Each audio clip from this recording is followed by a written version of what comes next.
morning, welcome back to my channel. In today's video we're going to be going over the GTO's engine, what exactly is in the engine, as far as how it's built and everything that I actually did. This was covered in an earlier video, but I'm just going to go ahead and go back through it now for all my new subscribers, and considering that the video that I did was one of my first videos when I first started YouTube a long time ago, so therefore a lot of people probably didn't see it. So let's get started. The GTO started life out as a LQ9, as you see in the top corner over here, and it was a loan block that I purchased out of a 2006 Escalade, and the guy told me it had a lifter tick to it, or a lifter knock. So other than that, I really didn't know much about it, but I bought the engine to tear it down completely. So that's what I did. I took off the heads, took out the crank, took out the pistons and everything, and the heads was 317 heads, so I ended up selling the heads and pretty much just stripped the block down to nothing and sent the block off to the machine shop. And what I had the machine shop do is the machine shop install my crank, and they install the pistons, pretty much just a rotating assembly. And when I got that back, I actually prepped the block, painted the block, and got everything going to make the block look nice. So that's what I was basically doing, as you see right there. I taped everything off, got the block painted black, and just wanted everything to look good. And the cam that I had is,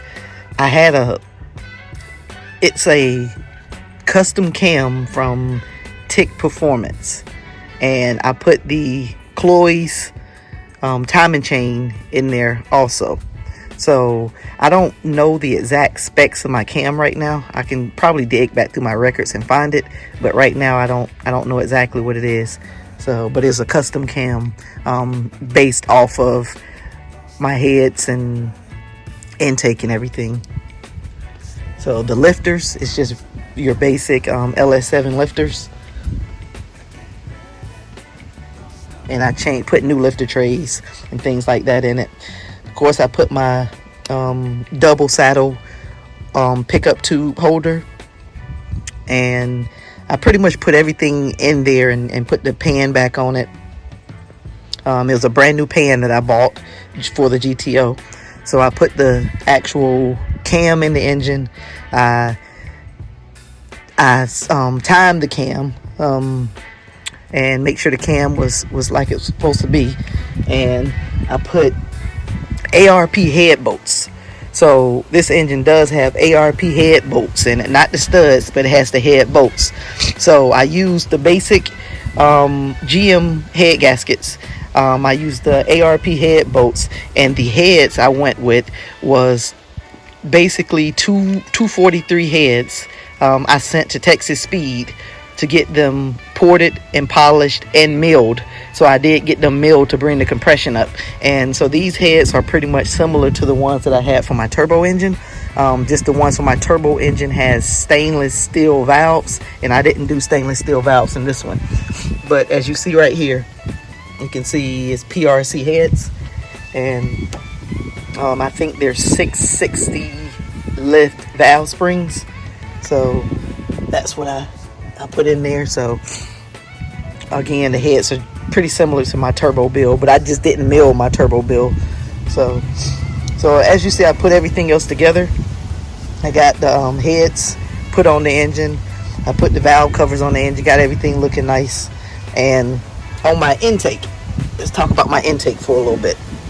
My intake, as you see in the corner up there, it looks pretty on that video, but now it's all aged and stuff, and that's why it looked like this. But the intake is a stock LS2 intake, but I sent it off to Peak Performance, and they did a radical porting on it to where excuse me, they removed all the posts on the inside of the intake, so it's completely hollow inside of there, and it's ported out. So that's the intake that I have on there, Peak Performance. You can look them up, and there's a lot of people who are claiming to get a lot of gains by having Peak Performance port their LS2 intakes. So that's what I put on there. So far I have custom cam from Peak Performance, Texas Speed ported heads, that's milled. I think it was milled 10 thousandths to bring the compression up. And I have a Peak Performance ported LS2 intake. I also had Peak Performance to port my throttle body, so they also ported and polished the throttle body as well. So basically, I put this whole engine together in my garage, got everything ready to go and to sit down inside of the car, and so that's what it is. Let's go over to the exhaust. As you can see, I got pace setter headers. They look good when I first got them, but you can see they're a little rusty now, and this is again after me redoing them about a year ago. So the pace setter headers feeds into SpinTech, a full SpinTech exhaust, and I got an X pipe. As you see in the picture up here, there's an X pipe that goes to my SpinTechs, and I think they're SpinTech 9000s. I'm not sure. And they pretty much just go back out to the tailpipes. So transmission, I got a regular 4L60 when I first put the engine in the car. I tore up that 4L60 in probably less than a week, and so I ended up getting another 4L60. It lasted a little bit longer, but I was having some issues with it, and about a month before I wrecked the black car, I bought a brand new 4L60 from JX, and that's what's currently in it. And I still think that this 4L60 is not good, so one of my plans is to go ahead and get this one replaced with an RPM transmission. So that's where I'm at now. So just want to give a basic rundown of what's in the GTO, because like I said, I never really went through and said it again once I got the whole combination put inside of this yellow car. Let me think about. Yes, and as far as the rear end, I changed the axle stubs. I got 390 gears in the back, and I have some recent videos of all of that, so that's pretty recent. So you should be able to look up the videos on me doing that. Everything else, got a Vero Ram intake, and that's pretty much it. Not sure, I'm pretty sure you guys, if you're watching the video closely, you see that my coil cover is off right here. I have it off because I put this gauge on when I was having fuel pressure issues, and I just started it up not too long ago, so the fuel pressure done dropped back down. But I just need to take this gauge back off, and then the cover can go back on. So I plan on doing that pretty soon. I'm gonna go ahead and take it off, and I don't really need it there anymore, but I'll still have it just in case. I might try to figure out a way to put an adapter on it to get it to come out over here more, and then I can keep it on there, because it would be nice to have it. So I've also been looking at several things with this GTO.